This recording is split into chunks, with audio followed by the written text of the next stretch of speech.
जमियत उलेमाए हिंद बोरगाव मंजू शाखाच्या वतीने कॅब बिलचा निषेध नोंदवण्यात आला।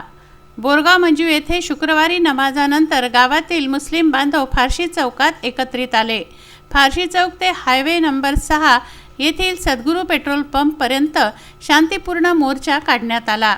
त्यानंतर वाहनाद्वारे अकोला येथे हा मोर्चा पोचला।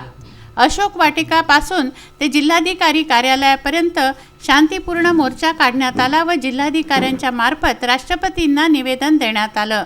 नुकतंच जे सिटीजन अमेंडमेंट बिल पारित करण्यात आलं आहे ते संविधानाच्या विरोधात आहे। त्यामध्ये कलम 14 व 15चं उल्लंघन करण्यात आलं आहे। हे बिल देशासाठी घातक आहे। या बिलामुळे देशातील शांतता भंग होत आहे। तेव्हा हे बिल मागे घेण्यात यावं अशी मागणी या निवेदनातून करण्यात आली। कलेक्टर ऑफिस पर आना इसलिए हुआ कि इस वक्त मुल्क के हालात और जो गवर्नमेंट ने एनआरसी लागू की है हम इसके पूरे खिलाफ है। ऐसा कोई कानून मुल्क के अंदर नाफिज ना हो जिसकी वजह से मुल्क के रहने वाले हर बाशिंदे को तकलीफ हो और किसी किस्म का खौफ व हिरासत का घेरा हो नज़र आ रहा हो। हमारे मुल्क में अमन अमान रहे जैसा कि आज़ादी के बाद से लेकर अभी तक के था।